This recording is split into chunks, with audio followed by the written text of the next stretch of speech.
étudiante dans les années 70, elle prend une part active aux grèves et aux manifestations dirigées contre le régime du Shah, ce qui lui a valu quelques mois de prison. Elle s'engage aussi contre la République islamique après que celle-ci ait remplacé le régime du Shah. En 1983, contrainte de quitter clandestinement l'Iran, elle trouve l'asile politique en France, d'où elle poursuit à distance son engagement contre la République islamiste, pour la justice sociale, l'égalité et la liberté, tout en soutenant le mouvement ouvrier iranien. Avec l'association Solidarité socialiste avec les travailleurs d'Iran, elle fait connaître et soutient les revendications des travailleuses et des travailleurs d'Iran.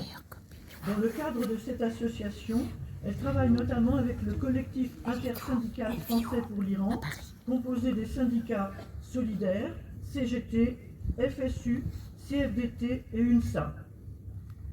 Sarah Selami suit aujourd'hui l'agression subie par son pays menée par les gouvernements américains et israéliens.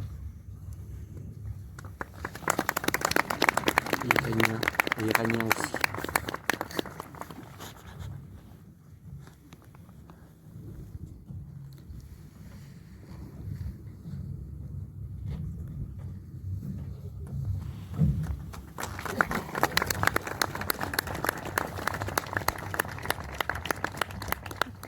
Bonjour. Être ici aujourd'hui dans un lieu si fortement lié à la mémoire de la résistance et au combat qui continue encore dans le monde est pour moi très émouvant. Cela donne aussi un sens particulier au récit que je vais maintenant partager avec vous. On m'a demandé de parler d'abord de mon parcours. Je commencerai donc par le présenter brièvement. Dans ma jeunesse, je me suis engagée contre les inégalités, l'injustice sociale et la dictature. Étudiante sous le régime du Shah, j'ai participé, comme beaucoup de jeunes de ma génération,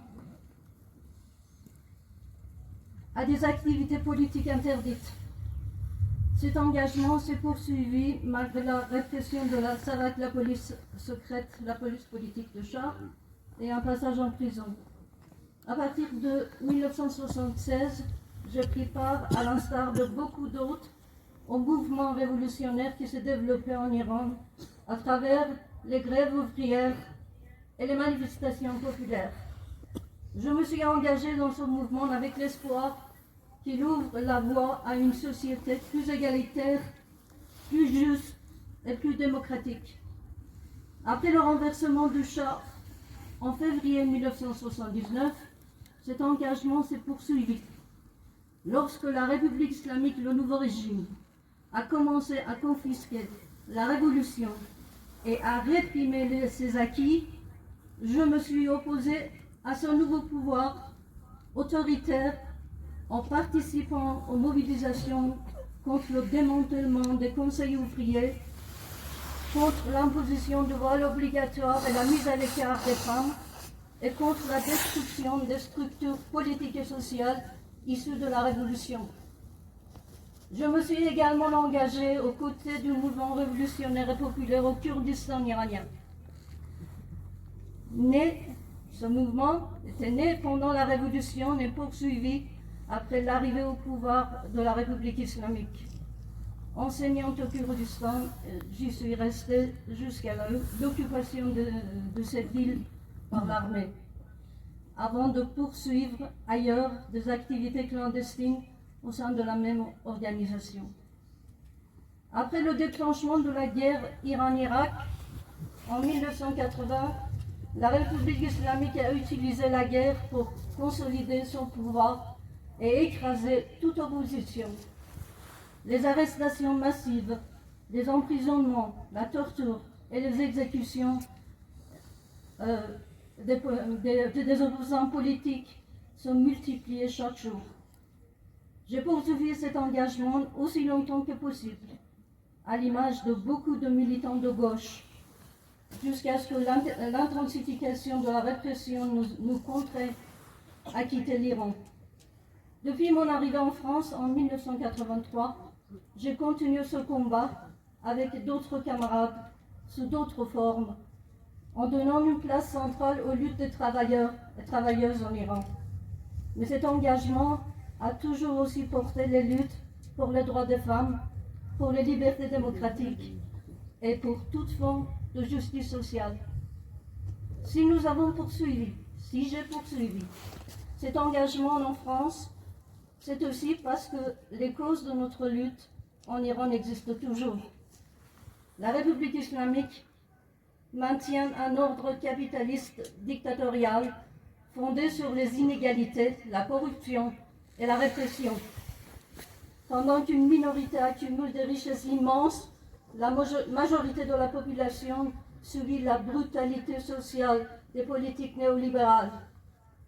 Pendant qu'une grande partie de la population s'enfonce dans la précarité et la pénurie, le régime maintient une répression permanente fondée sur la surveillance généralisée et la répression à grande échelle. Pourtant, malgré ces conditions, les résistances n'ont jamais cessé. Ces dernières années, plusieurs soulèvements populaires ont traversé le pays. En 2009, 2017, 2019, 2022, puis 2026. Ils ont exprimé à la fois le rejet de la dictature et l'épuisement social d'une grande partie de la population. Chaque vague de répression qui s'en est suivie a été extrêmement violente.